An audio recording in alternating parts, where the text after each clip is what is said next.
going to go ahead and get started. For those of you who don't know me, my name is Carlson Collier, and I'm the managing broker for Keller Williams in town. So I've been in real estate since 2002. Got my broker's license in 2005, and done a medley of things. I guess mostly I've done more selling, you know, doing what you guys do more than anything else. I've been the managing broker of the office since August. So what we're going to do today, which was a very easy topic for me to kind of start just a brain dump, and it's how to win offers in this crazy market. Who all here on the call has addressed or has had multiple offer situations recently? Tom has. All right, good. Tom, are you still selling? Am I muted? No. No, you're good. I've got a business partner that handles my business. So yeah, I'm still doing some selling, mainly referrals and then handing them off. But I'm intimately involved in the training of our Rookie of the Year. Awesome. Awesome. Well, I have heard some really, really, really crazy stories out there. Somebody told me, this was week before last, they listed 3 properties over the weekend and had 200 showings for those 3 properties. I've heard another one where they listed a lake property and they had 50 offers in one weekend. So, you know, we're just crunched on inventory, which makes it real challenging for our buyers. So, hey, Deborah, how are you? Thank you for hopping on. I wasn't sure if you were going to make it or not. So we've got 3 brokers here so help answer any of these questions. So, but anyway, yeah, with inventory being so ridiculously low right now, it makes it real challenging when we have buyers and multiple offers. So this little segment's going to be about maybe some tools we can use to help win some of the offers. So if you guys, the more you participate, probably the more fun this is going to be. But I did just kind of do a quick presentation, little slideshow with just some ideas and some discussion points. So I'm going to share my screen real quick. Hang on one second. Okay. All right, let's get started here.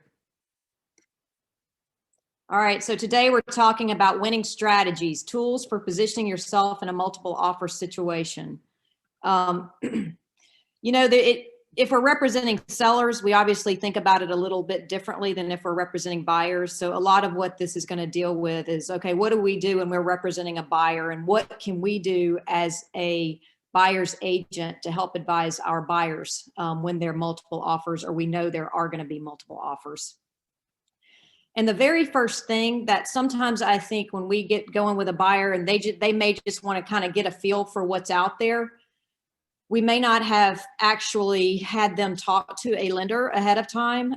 So step number 1 is make sure your buyer has been pre-qualified with a lender, a good reputable lender, so that when you find that house, there's no scrambling at the last minute to try to get them in touch with a lender, and you've already kind of gone through that process. So the further along you are with that, the better off you are, the more ready you are. And also, one thing I just wanted to point out, and I don't know if you guys have experienced this, but when there are multiple offers, especially when there are a lot of them, some sellers really give an advantage to the person who puts in the offer first. You know, now granted, if you're way down in price, they're probably not going to, yours may not win out, but giving everything equal, a lot of sellers want to, you know, give an advantage to that offer that comes in first. One of the most important things we as agents can do is develop good rapport with the listing agent. So I don't know about you guys, but I know in the past, there are potentially agents with some, you know, maybe reputations for being a little difficult to work with. And you don't want to really be that agent, because when you're submitting an offer on a house to a listing agent, what you want to do is be able to create that good rapport, like treat that agent with respect, establish, you know, a good open line of communication, honesty, make them, you know, really feel like you're doing what you can do to help your buyer win this offer. That's going to go further than you know. I don't think it helps anybody to start, you know, an adversarial relationship on the front end with a listing agent. First thing is call the listing agent and personally talk to them about your buyer. You know, I think a lot of people just, sometimes we get real busy and we just submit an offer, but I think it goes miles by picking up the phone, calling the listing agent, and just talking to them about your buyer, you know. Also, the second thing is have your lender call the listing agent on behalf of your buyer. When that listing agent is presenting your offer to the seller, I think it looks really good for that listing agent to say, hey, that I've talked in person to the buyer's agent. They really, really, really want this house. Not only have I talked to the buyer's agent, I've also talked to their lender, and they are super qualified. So I think sometimes, you know, just having the lender call on behalf of your buyer goes a long way.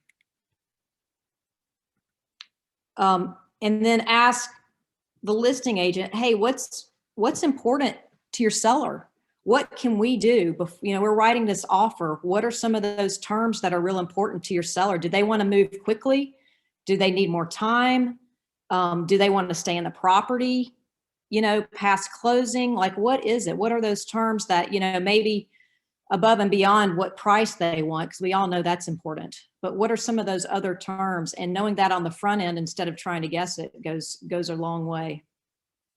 Anybody have anything? Deborah, you want to add anything, or Tom? I think everything you brought up is extremely important. Again, I think from my perspective, if your buyer, and honestly, guys, it's really important right now, or you're not going to get a deal. You've got to get that lender portion buttoned up and ready to go, because you know, if you leave the if you haven't identified who the lender is and you haven't gone through all that pre-approval process, you're going to lose out somebody who has done that. So it's critical that get done ahead of time when you're working with a buyer. Also, I think it's important to talk to your buyers, and based on the state of the market currently, they need to be prepared to give up some concessions that they normally may not want to give up. Otherwise, you know, they're going to be competing with 2 or 3 offers, so or more. I think that's what I wanted to add to everything that you've already stated. Yep. Well, that's good. Can I add something? Yeah. This is Barbara Dyer over at the Atlanta Classic office, and I think it's a great idea to pick up the phone and actually have a conversation with that listing agent, because a lot of times they will reveal information to you that they won't basically take the time to put in a text message because it makes it so long. So having a conversation with them, they'll let you know we're replacing windows, or we're doing some landscaping, or we had a tree that fell down. So I think it's very important to pick up the phone and have a conversation with that listing agent. And I like what you also mentioned about the lender calling the listing agent, because a lot of times if they don't recognize the name of the lender, that makes them a little hesitant to accept the offer. Right. Yep. Thank you for that. For sure. And you know, truthfully, you know, the whole thing with Rapport, I have heard other agents talk about when they have multiple offers, and when they get an offer from a specific agent, they know that agent is not easy to work with, and that's what they're advising their sellers. So that was also what I wanted to bring out about having good rapport with other agents. being kind of known as easy to work with and really wanting to make the deal work versus being adversarial. So I just wanted to stress that as well. The next thing I wanted to say is, this is really honestly a lot of times just in general, but write a good, clean offer. And when I say that, I mean, don't leave blanks. Make sure everything is filled out. When you get to that signature page, make sure not just your information is filled out. Go ahead and take the extra 3 minutes to fill out the listing agent information, brokerage information, license number. It looks professional to a listing agent. It just is, it's a higher level of professionalism. If I were to receive multiple offers and they're similar and I see one that's really thorough and I said, yes, this agent knows what they're doing, that stuff actually really matters. So take the time to really write a good, clean offer. That is so true, Carlson. Yep. And this means, in a very competitive market, fewer special steps. Don't junk it up with a lot of things that really don't matter necessarily. So, maybe your buyer wants to forego that home warranty. I mean, you got 2 offers and one has no special steps and another one has like 6 or 7 related to some things that your buyer are willing to forego, leave them out. And we talked about that, yeah. And the other thing I wanted to say here is, in this type of market, put your best foot forward because there may not be another chance. So for example, let's say, you're thinking about earnest money, how much money to put down in earnest money. And you're just saying, well, $10,000 I think will be enough. Maybe you do 15, maybe you do 20, do what you can do to actually win this offer. Whatever those criteria are. Anybody want to add anything to that? What are your thoughts about option money? We're going to talk about that next. If not next, very soon. We're going to get to that. Okay. The next thing I would say is when you're submitting an offer, write a good cover letter to go with that offer, whether that's via email or an actual letter that goes with the offer. And some of the things that I would say make a difference. I like to say, hey, my buyer is working with our preferred lender. It's meaningful when they're working with a lender that the agent knows. Maybe these are long-term clients they're long-term clients of yours. So they're not just a Zillow lead. It's not somebody you don't know. To me, that makes a difference too. I know these people. I know who they are. I know what they like. Whether or not you've been shopping for a long time, that kind of stuff. If they are solid in their jobs, hey, they've been working at Turner for the last 15 years. Like they've got great jobs. That's the kind of thing I like to put in there.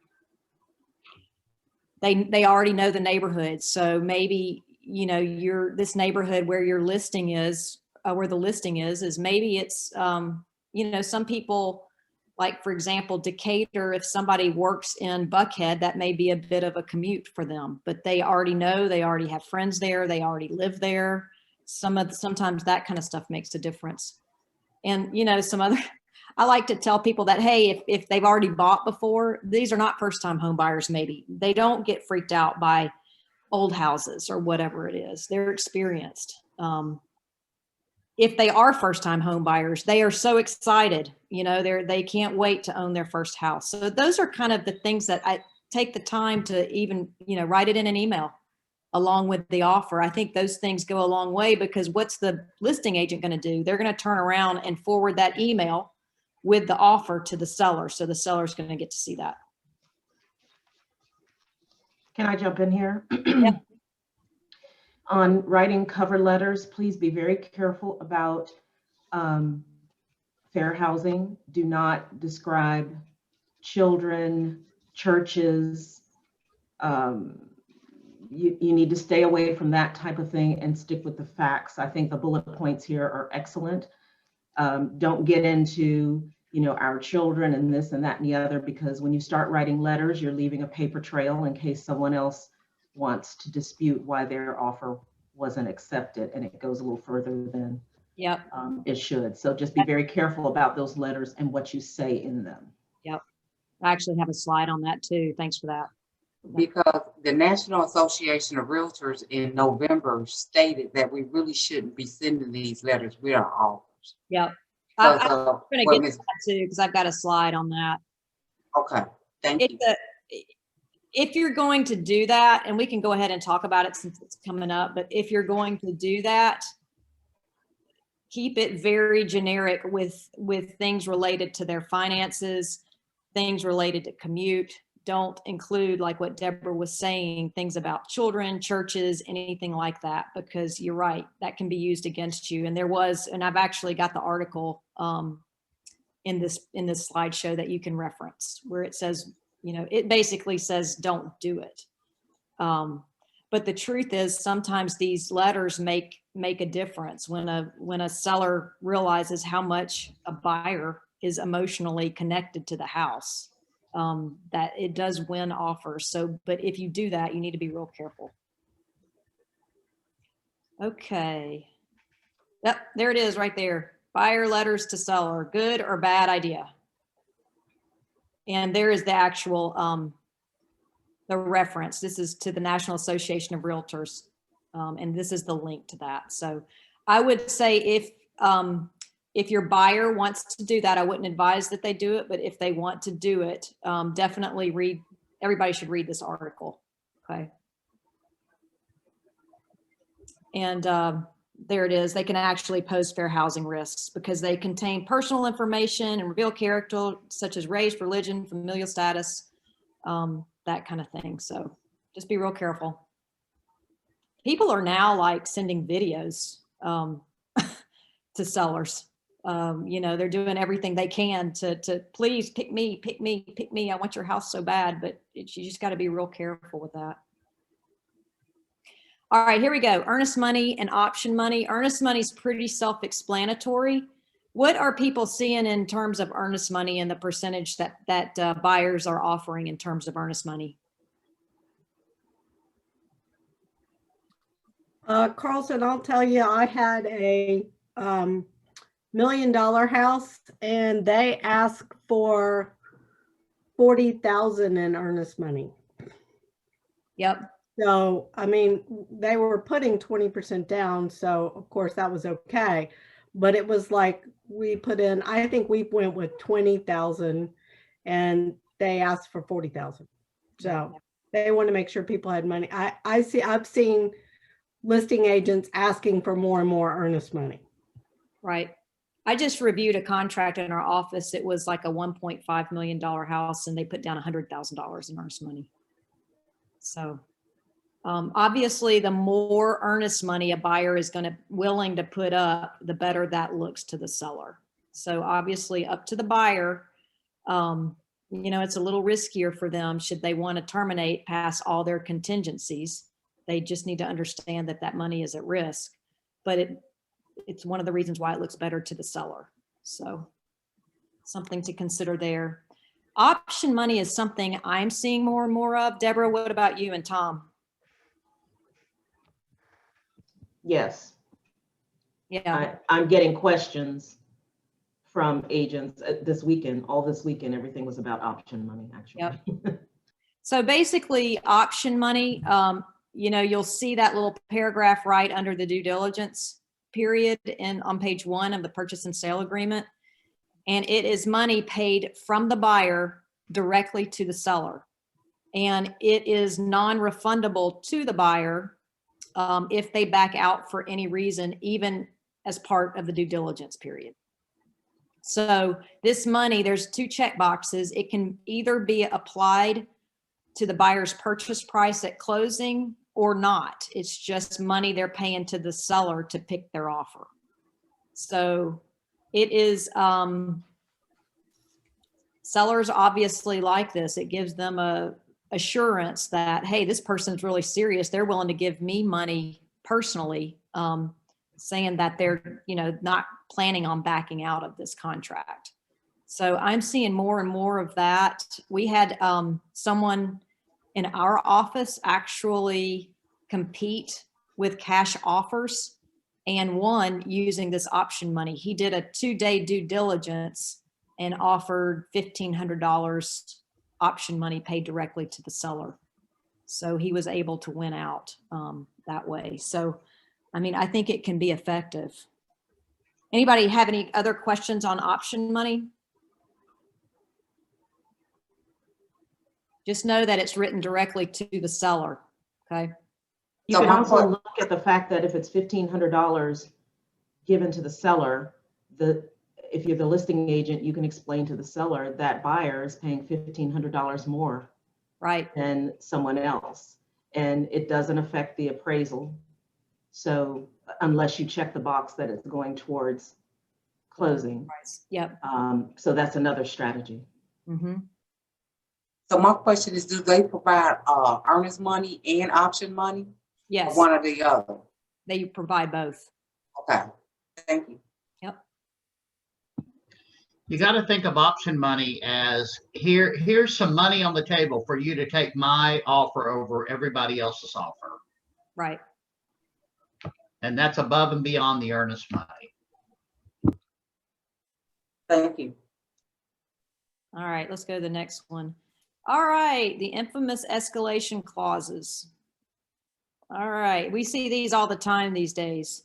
So escalation clause is basically a buyer offers a certain amount and are willing to pay a certain amount over what the highest offer is, up to a certain amount. That's an escalation clause. We see those a lot today.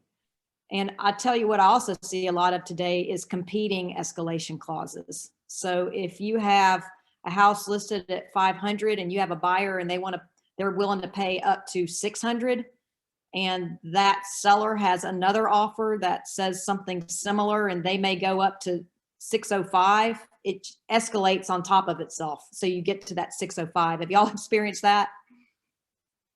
I've seen that multiple times. So it just escalates up to that maximum amount. I will say, I have seen one recently lose out for an escalation clause. And the reason was because somebody came in and just offered their top dollar for it and did not do the escalation clause. So, sometimes I think sellers, you can actually, from a seller's perspective, some sellers don't want to take escalation clauses. They may at the very beginning say, look, we are not going to consider offers with an escalation clause in it. Give us your best price. And they feel like that's the way they're going to get the most amount of money for their house. So it's up to the seller how they want to handle these things. But escalation clause is very, very common in today's market, and something to talk about the listing agent with. Hey, are you guys willing to accept an escalation clause? Ask that up front, see what they say. Anybody want to comment on that? I will. I've had escalation clauses that are not written as clearly as this, that are very misleading. And so it's hard to figure out what they're actually saying. But I've also had, let's say, multiple offers where, as you said, Carlson, someone came in and say it was listed at 600, came in at 630 right off the bat. And somebody else came in at 610, but said they'd go to 635. And my sellers took the 630 because they said those people saw it as 630 right off the bat. So. Right. Yep, I have seen it where it actually fails. So, all right, but very common. It's a strategy. It's one of the tools we have to try to win out. And from a buyer's perspective, it's like, it's not a bad option for a buyer because they're paying up to a certain amount. So they're not already going to their maximum. So it kind of protects the buyer in that event. So it's in some ways it's better. It can be better for the buyer. All right, let's talk about appraisal and financing contingencies, because I'm seeing a lot of this kind of stuff. I'm seeing some strategies related to appraisal and financing contingencies. So today I reviewed one, and I've actually had several of these where there's a really strong buyer. And so they're willing to forego their financing contingency, but not the appraisal. Okay. And I've seen it the other way around, where they're willing to forego the appraisal, but not the financing. So people are out there doing what they can to basically win these offers in relation to the appraisal and financing contingency. Obviously, shorter periods around these contingencies make it more attractive to the seller. We know that, you know, but you still need to make sure that you leave enough time for the lender, especially as it relates to appraisals, because what's happening now is, you know, in this kind of market, I mean, we're seeing things basically under appraised from the purchase price because people are willing to pay way above what the asking price is. So it's not uncommon for something not to appraise. And basically, if the appraisal, is not in by that time, guess what? Your buyer's just out of luck unless you're able to extend that appraisal contingency period with the seller. So make sure that if your buyer wants it contingent on the appraisal, you have enough, the lender has enough time to get that ordered and back, but yet you don't want to make it so long that it's unattractive to the seller. That would be my point there. Carlson, can I interject one thing? Yeah. We had a discussion about this earlier too. A lot of agents are getting frustrated because listing agents are saying, well, I've got somebody that can close in 2 days. Well, that is really not practical to be able to pull a title from an attorney and be able to close in 2 days. So I think that everybody needs to be very cognizant of the fact that the attorney has got to have time to pull the title of the property. So if somebody's telling you as a listing agent that they can close in 2 days, the question would be, has the attorney already pulled the title? Right. Because if not, you're not going to be able to close in 2 days. Yeah. Good point. Okay. We talked about that. So the last point is, and I've got another slide after this, but on your appraisal contingencies, basically, you know, when you're talking to your buyer, hey, are you willing to pay over the appraised value? Because when we're representing sellers, if we have a house listed at 500, somebody can come in and offer 800, but if it doesn't appraise, then it doesn't really matter, right? I mean, so, and I think that's what a lot of listing agents are advising their sellers. Look, we've got all of these offers way over asking price, but which one is actually going to close? And so we have, and I don't know about you guys, Kim and Deborah and Tom, but it's like, okay, we may have a buyer who's willing to pay X number of dollars over that appraised value. And so we've kind of come up with a step that takes that into account. And I just briefly, you know, put it up here. I kind of petered out at the end, but it says use terminology from the appraisal contingency exhibit.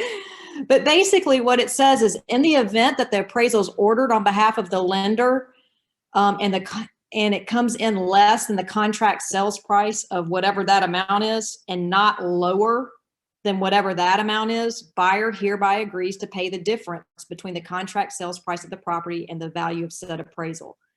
This is really strong to a seller. It's like, look, even if it doesn't appraise, I'm still willing to pay the difference. Makes a big difference when you have competing offers with something like that. This has been around for a while for any of you that sell HUD homes. When you go on the HUD site and you make a offer over what they're asking for, they make you sign this contingency, and you're not getting out of that. If you make an offer and you win and it's well over what they were asking for, they expect you to pay that difference, regardless of whether it appraises or not. And they don't back down. Otherwise, you're losing your earnest money. So this has been around for a long time, and it's a great contingency to use. but the conversation always needs to be with the buyer. You as the agent don't need to make that decision. You just need to explain to them the what, when, where, how, and what happens if. Mm-hmm. Good point. Well, and I'd love to throw something in if I can. Are we good? Yeah. Both of these last two slides, I'm actually in the middle of specifically, and it's interesting. This was a darling little house actually in Cumming, Georgia. $315 was the list price, and then 17 offers in 48 hours, you know, the drill. And we actually were able to secure the contract because of this stipulation specifically. And what we were able to do is the house was listed at $315. We did end up going up to $335. Yet I protected our purchaser, our team's purchaser, in that our client was willing to pay, if it didn't come in at sales price, they were willing to pay $10,000 above appraised value, not to exceed $335. So they knew what their ceiling was, they knew what the list price was, and if it came in anywhere in between, they're willing to pay the $10,000 difference. So it didn't leave this one. I love this step, by the way, great job. So they know their out of pocket max cash amount would be $10,000, if that makes sense. And because we won it, because the other offer, there were 17, offer number 16 or whatever, number 2 in the chain, was only willing to pay 5 above. And my guys really loved the property, and so we secured it. And the funny thing is, the slide before, the appraisal contingency is up today because the lender said they could do it, and now the lender's pedaling a little bit. So why I keep looking at my phone is to see if the appraisal extension's been signed for one more day. So Yep. it's fun. It's always just such a good time. Yep. But you know, you grow through it. You don't go through it, you grow through it. And I love that there's wisdom here to help each other. So thank you. Yep. And you may address this later, Carlton, in regards to the appraisal financing contingency. I love your step as well.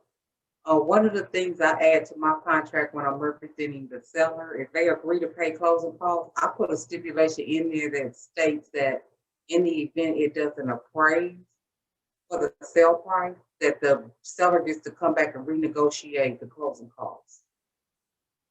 Yep. That's the time to do that. So, yep, you're absolutely right. I have a question. Okay. Can we use this special stipulation on an FHA loan? Do they allow the buyer to bring additional cash? Yeah, FHA, I mean, it's up to the buyer if they can do that. Typically, with an FHA, people use FHA because they may not have as much down payment to put down. So I think it's probably less likely that they're going to be able to come up with a lot of money to closing, but certainly if they can, they have that option. Okay, thank you. Welcome. Okay, I have seen this. I just wanted to bring this up, and I guess it's more for listing agents than buyers agents. But I am seeing what's happening is a buyer really needs to sell their house to have the cash to buy their next house, and the market's so hot, they're willing to risk their earnest money and put their house on the market and just kind of hope that it closes, and not really disclosing that. And the lenders aren't disclosing that on the pre-qual letter. So that's happened, I would say at least 3 or 4 times in the last couple of months that I've seen. So as a listing agent, what I would recommend doing is call the buyer's lender. If the buyer's lender has not called you, and ask the question, do they need to sell their house in order to purchase this one? So anybody else seen that?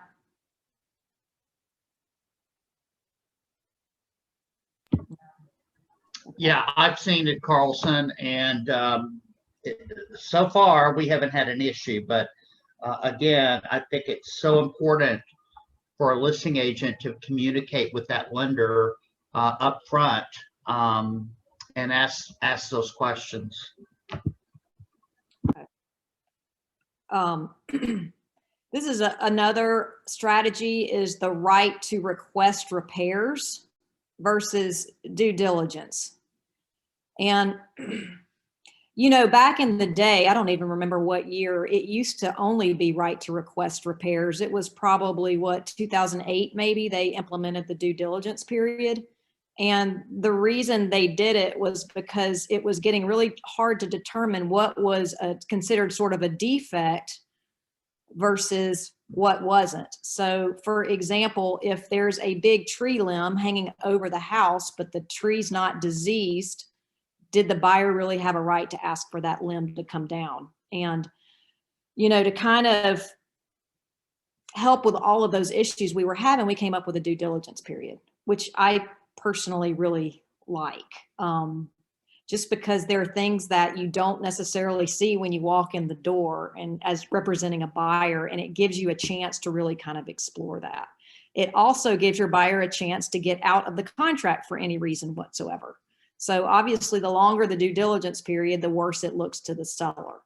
So due diligence periods are getting shorter and shorter in this market. And it's your opportunity to get it inspected, obviously. The other alternative is to use the right to request repairs form, which I am seeing a little bit more of that. There are a couple of things related to the right to request repairs. So the buyer can only terminate based on specific reasons that are defined in that exhibit. So you can't just get out of the contract for any reason whatsoever.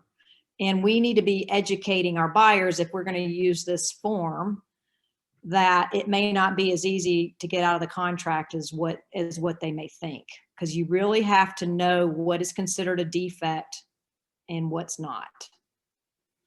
But from a seller's perspective, a seller may view that as, hey, they're really serious about it. They're not going to just walk away just because they don't want the house. They're going to walk away because there's actually something really wrong with it. And if we're not willing to fix it, that's the only time that they can get their earnest money back. So I'm seeing more of these used as well. The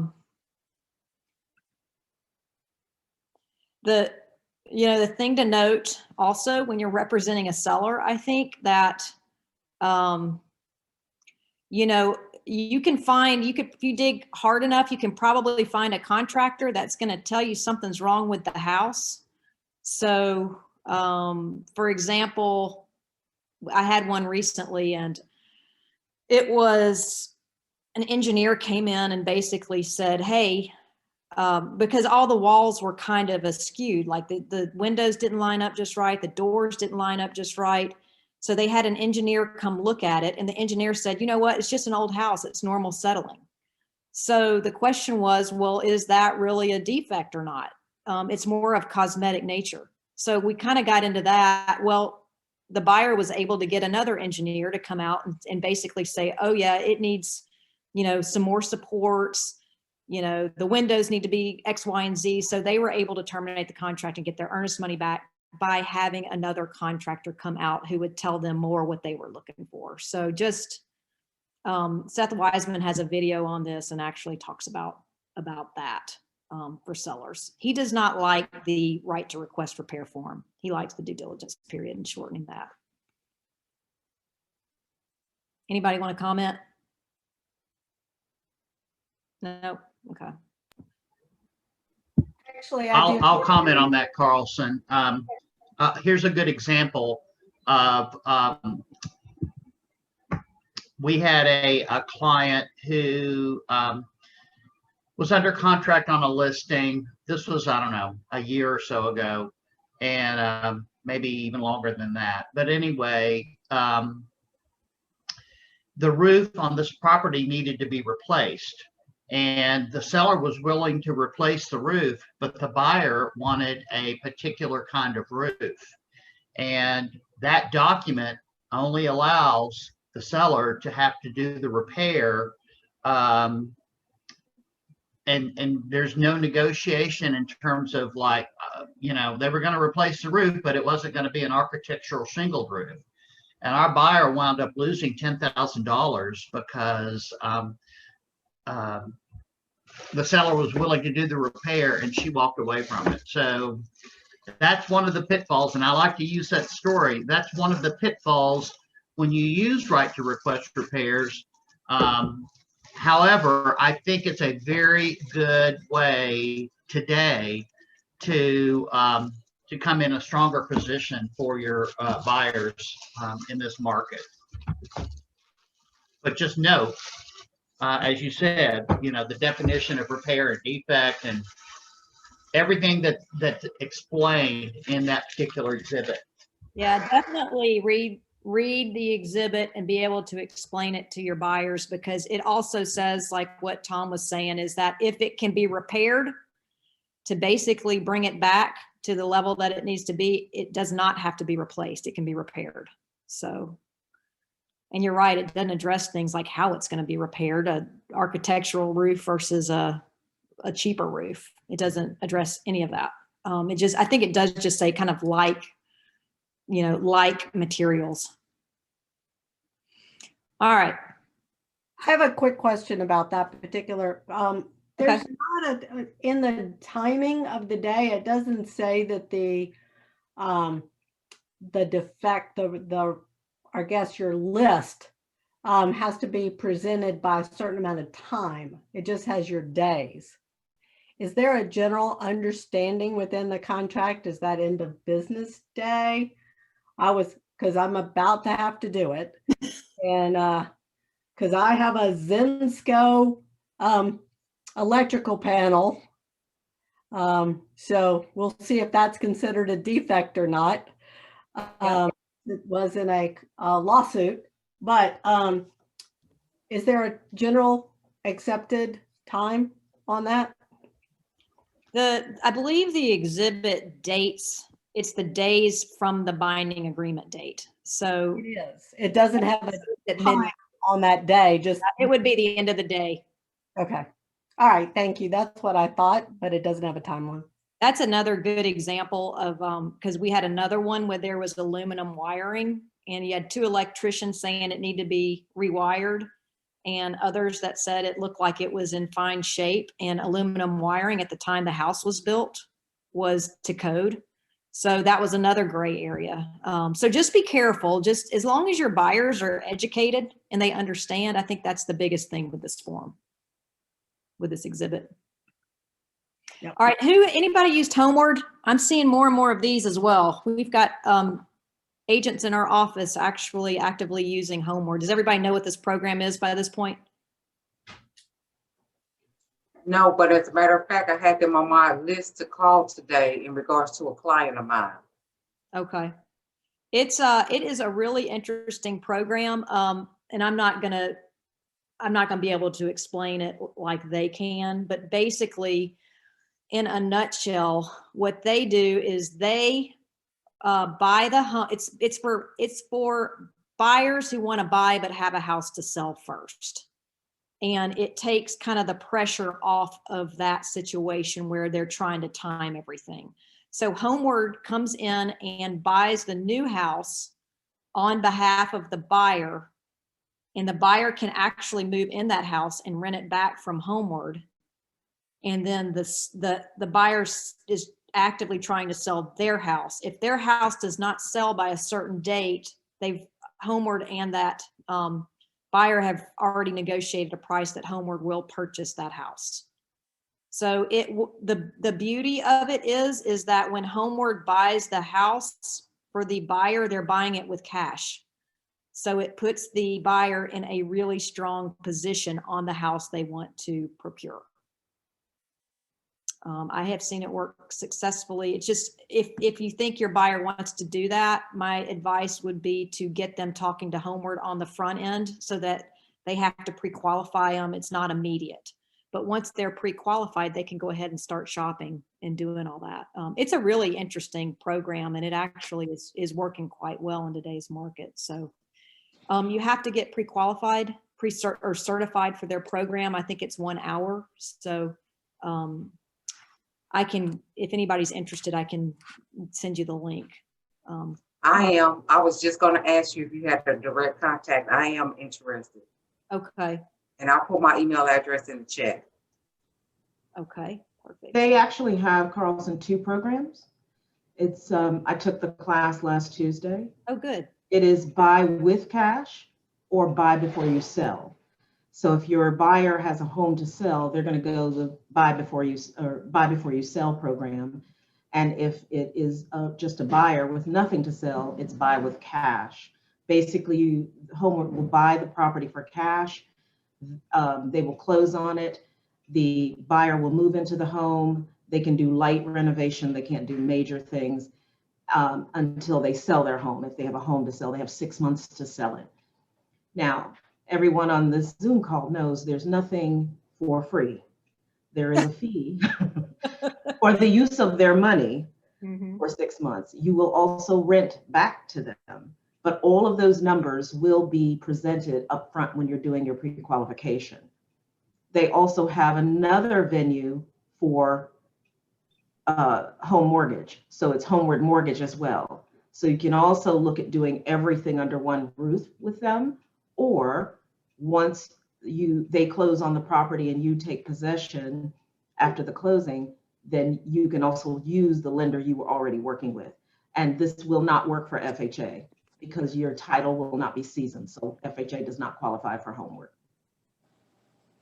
Just wondering, does the property need to be appraised, or do they do like a broker price opinion? Not during the cash wing of it, but obviously when the buyer, new homeowner, buyer/new homeowner is going through their appraisal process for the loan, yes, it will be appraised, but not on the front end of it. But you will provide Homeward with a CMA when you put in the request. So once you're certified, meaning like Barbara's talking about, she's going to take the class, you'll be certified, they will give you a login for your portal. You have a buyer, you put that information in there, you tell them what house you're looking at. They look at your buyer to make sure they are credit worthy. Credit score minimum is 680, and then you move forward. But and they will go from $250,000 to $3 million. Okay, thank you so much. Definitely a program worth looking into for sure. All right. Thank you both, Deborah and Carlson. You're welcome. Okay, I just have a couple more slides. One thing I kind of think is effective is if you have developed a good rapport with the listing agent and there are, let's say, 5 offers. One thing I have found successful in the past is say, look, we are doing our best. We're putting our best foot forward here. We're kind of going in blind. If your seller likes our buyer, we were first offer, all of that, please just counter our offer. We'll let you know in 1 hour whether it will fly or not, and then you can move on to the next buyer if it won't. So you pull out all the stops that you can, right? Sometimes they will, sometimes they won't, but it certainly doesn't help to ask. Just please counter ours if there's a term in there you don't like. Also in today's market, I mean, with our due diligence periods, there are lots of houses that are under contract that fall out of contract. So I do not think placing a backup offer is a bad idea in today's market at all. I'm seeing a lot of backups become primary. So it's just people are having to make such a quick decision and they're having to pay a lot more than what they probably were expecting. And during that due diligence period, they're having a chance to kind of reassess, or maybe the inspection comes back and it's like, oh gosh, I'm paying X amount above what the purchase price was supposed to be. And now I have to make all these repairs. And they're like, I just don't want it, I'm out. And so a lot of backup offers are becoming primary. So I think it's a good time to go ahead and advise your buyers, hey, let's just submit a backup. It doesn't hurt anything. Let's see if we can make, if it works. Can we withdraw the offer if we submit another offer and they accept ours as a backup? You can withdraw that offer anytime before it becomes primary. Okay, thank you. You're welcome. So the thing with representing on the seller side, I just wanted to mention this too. This is how to handle multiple offers. Actually, I can't read my, hang on 1 second. Yeah, so talking to your sellers on the front end, hey, we're going to list the house. We think, it's very competitively priced. There's nothing like it in the neighborhood. We think we're going to get multiple offers. Let's go ahead and discuss how we're going to deal with that on the front end. And we've talked a little bit about this, but you can either as a seller, call for highest and best, which we see a lot of times, or just choose one of the offers to counter. And honestly, both have sort of their pros and cons, and it's up to your seller how they want to handle it. Our job is to advise the pros and cons to the seller. Because if you say, okay, hey, we're calling for highest and best, this has happened to an agent in our office recently, and she had 3 offers. All 3 went away because they did not want to get into a bidding war with each other. So it kind of backfired. Does that happen all the time? No, but I think it's, yes. Some people get really turned off by being in a multiple offer situation. So up to your sellers how they want to handle that. We talked about the escalation clauses as well. Sometimes it may not work in the best interest of the seller. It's just up to your seller whether they want to accept an escalation clause or not. The other thing, it's real important as when we're representing sellers that we are letting the buyer's agent know that, hey, we received your offer. We have presented it to the offer, and advise them when they can expect to hear something back. It's a level of professionalism. I think we owe that to everybody that has taken the time to write an offer, good or bad. And it's treating everybody the same. So I just wanted to throw that in there. That's That's everything I have. I was going to say, that is not happening, especially if you've got newer agents with multiple offers. They do not know how to handle communication. Yeah, it's really important that we're handling that part correctly. And I think, and I know sometimes it's so hard when we receive multiple offers and you're trying to communicate with the seller and you're trying to weigh all of this, but it's real important that we are acting in a professional manner. And I think treating everybody the same, basically confirming you got it, telling them it's been presented, so that we don't have any questions on, hey, I don't think you presented my offer to the seller. And then just professional, let them know when we think that they can hear something back, when the seller is going to make a decision. So that's what I would love to throw something in on that if I could. Yeah. There's a super easy way, and I just don't know if everyone's aware of it. And I do apologize for being just a little bit late to the call today. That you can, through showing time, go in and let everybody know that's been in the property that you have received multiple offers. It's so simple, and most people don't realize it is so simple. It's just a little toggle line on showing time where you can say multiple offers received, in addition to changing private remarks. So a lot of times changing the private remarks, multiple offers received, highest and best due by such and such, seller to make decisions by such and such. That's one way. In addition to that, to make sure you're getting your communication out, is to go through showing time, and you can send an email to every single person that's been in the property, and just send a blank, blast email that multiple offers have been received. So you can communicate that way to make sure you're getting through to everyone that's been through the door. And I do agree that once an offer is received, it's just a practice as a listing agent just to hit the button, received, submitting to seller Monday at 4. I expect to have an answer by Tuesday Tuesday noon. And then easily enough inside your Gmail or wherever you are, build the folder and slide them all in there, because we get a lot coming in. And so slide them into that folder. And our practice is we actually, in a multiple offer situation for our sellers, is we actually build a quick spreadsheet for them and just walk through the pros and cons of each offer, and what it is. This is the financing, this is the due diligence, this is the, here's the highs and lows. So I can share it with them in a Google Doc, and we just have a simple template, and we just go through and say, these are the numbers and this is how it would work. This one may be the highest. We may have an appraisal issue. So it's really set the expectations early, and then be able to communicate that with your sellers readily and with the agent. So it's just professionalism at every turn is the best way to handle.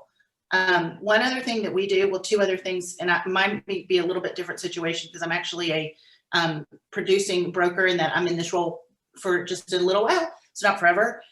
We do with our listings, we go ahead and start title early. And it's just something that our closing attorney and that is related to our office and relationship is willing to do for us. It's not an expensive thing for them to do. I don't remember the number, but it's under $150 or something. When we give them enough business, it's not a mad amount of money. So I'll say, will you please go ahead? We're listing one next week. I said, go ahead and begin title. So then I put it in the special steps that we prefer to use such and such. So if you're, another thing in making the offers, when you're looking at the private remarks, try to adhere to that as best you can to win yourself a little bit better approach with the listing agent. That's always just a courtesy if you can. And so we start the title work, so we're able to close a little sooner. That helps with the shorter time frames. The other thing we do with our buyer team and our buyer specialist is we have, I love the phrase, control the 3 feet around you. So we have our inspectors on speed dial. We know that. We have our lenders on speed dial. So we actually, when we're going out to see a property, if it looks very, very promising, we're on the phone with the inspectors before we get to the house. When is your next available opportunity? And if they say, you know what, I've got one opening tomorrow at 4, I actually communicate that with the listing agent and say, we've got an opportunity that we could have it inspected as early as tomorrow. Therefore, I can do a 3-day due diligence. We're only looking for something egregious. We're not coming in with, anything, nothing small. Yep. We're only looking for anything big. And so that kind of puts them at ease that they know I don't have to go get on the phone and hope I can get somebody out there in 4 or 5 days. I've already got it mentally noted that I'm able to communicate that with the listing agent. They have an opening tomorrow at 4 and, Wednesday at 10. When we go binding, because I've been in bold 8 times. When we go binding, I'll be able to get our inspector in there tomorrow afternoon or Wednesday morning, whichever works best for your seller, Mr. Listing Agent, Mrs. Listing Agent. You're so good. So just one way to stay ahead of the curve, and a couple of little tricks of the trade that just are helpful. They're little professional, not shortcuts, just staying ahead of the curve. And I would just like to interject, that's a lot of great information, Kim, that you just provided. And I took quite a few notes from your comment. And another thing I would just like to interject is that when we're getting the listing agreement signed, if the property was built before 1978, we should also get that lead-based paint disclosure signed at the same time, because I know the contract states that they have 3 days, and I'll sit on the forms committee, and I'm looking at changing that, because my suggestion is offers are coming in so fast these days in today's market that, for instance, last night I got ready to send an offer over, and the agent didn't have the seller disclosure, the lead-based paint disclosure ready for me, and the property was built in 1976. So my recommendation is to get that lead-based paint disclosure signed, especially if the property was built in 1978, when you're getting your listing agreement signed. Yeah. And I do the same, and thank you for that kind comment. I want to make sure that when we go live that we're really ready. So I make it every priority to have the seller's property disclosure, the lead-based paint when needed, certainly, and the community association exhibit, because I don't want any surprises. No. Because now we've got some initiation fees that are getting sideways and wonky on our community association exhibits, and I don't want any surprises. So I'm in the diligence of this property going on the market next week, and she's not sure. Some things have changed, and there may be an assessment. My next call is to that HOA so that I am more informed. I feel like it's my job. I can put it on the sellers.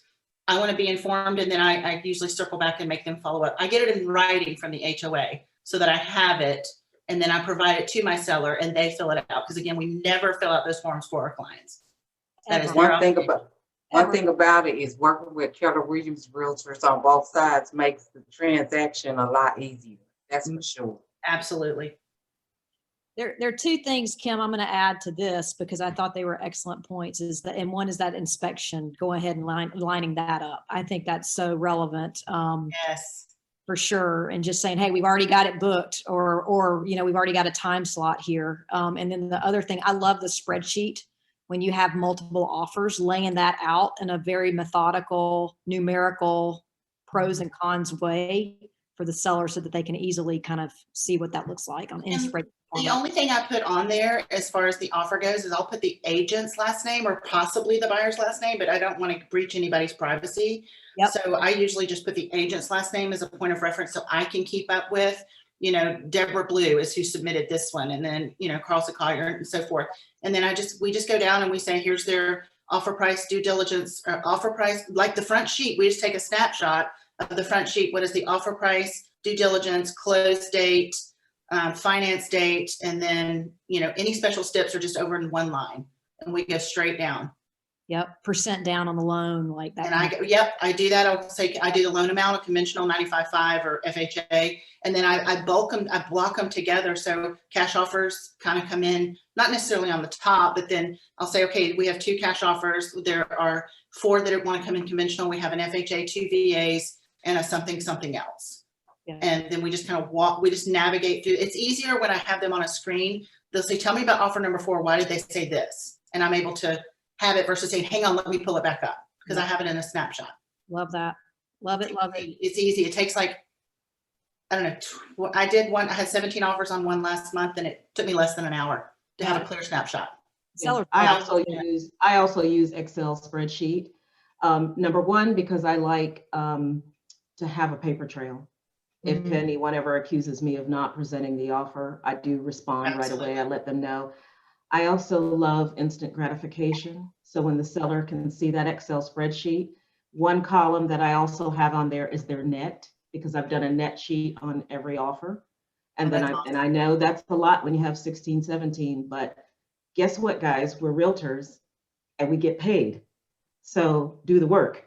And I do the column to say, I highlight cash in green. Everything else is, I put them in the order that they've come in, first of all, because if anyone ever questions me, then I want to make sure yours came in on this date and I put this in. Second one came in, at each time I add another offer to that spreadsheet, I send that to the seller along with a net sheet. And so usually the seller is making the decision based on that, and they may come back and say other terms, because when I receive an offer on something, I don't look at the first page first. I look at the special steps, because that's where the skeletons are. I want to see what else you're asking for, because everyone puts full price, and then I go to special steps and I see all the other stuff. And I'm going, okay, so that negates the full price. So the special steps is my favorite page to go to, because that's where all the skeletons are. And then the seller is able to make a decision a lot quicker, because they're looking at the spreadsheet, they see the net sheet, they see, full price doesn't necessarily mean full price when you're asking for warranty, replace the refrigerator, I want this to stay, I want that to stay. Now we're ticking off that full price. Yeah. So the spreadsheet, and then I want to also piggyback on something you said about showing time. You also can send blast emails from your super key. So if you're setting up your super key, when people go in and it texts you to let you know when someone has gone into the property, you can also communicate through Supra or through showing time, whichever you're comfortable with, and work it out that way. And I had one more point, and I've forgotten it now, but at the end, I know what it is. Barbara said something about it that made me think about it.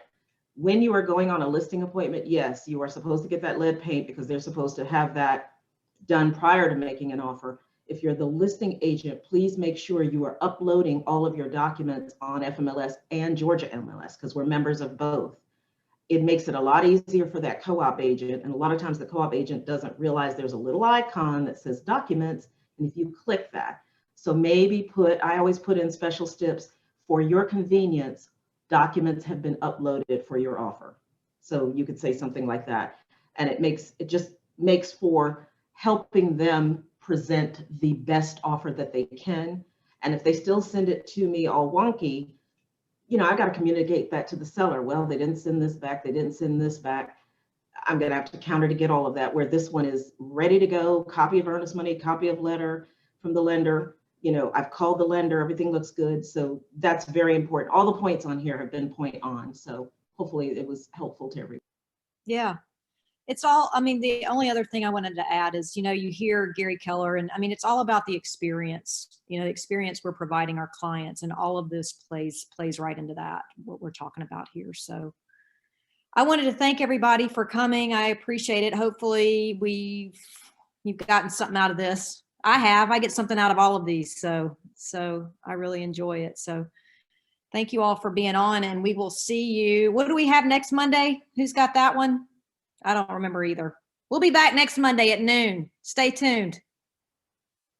Anybody have any questions, feel free to email me or text or whatever, and we can get you the homework information. Thank you. Thanks, everybody. Thank you. Bye-bye. Thank you.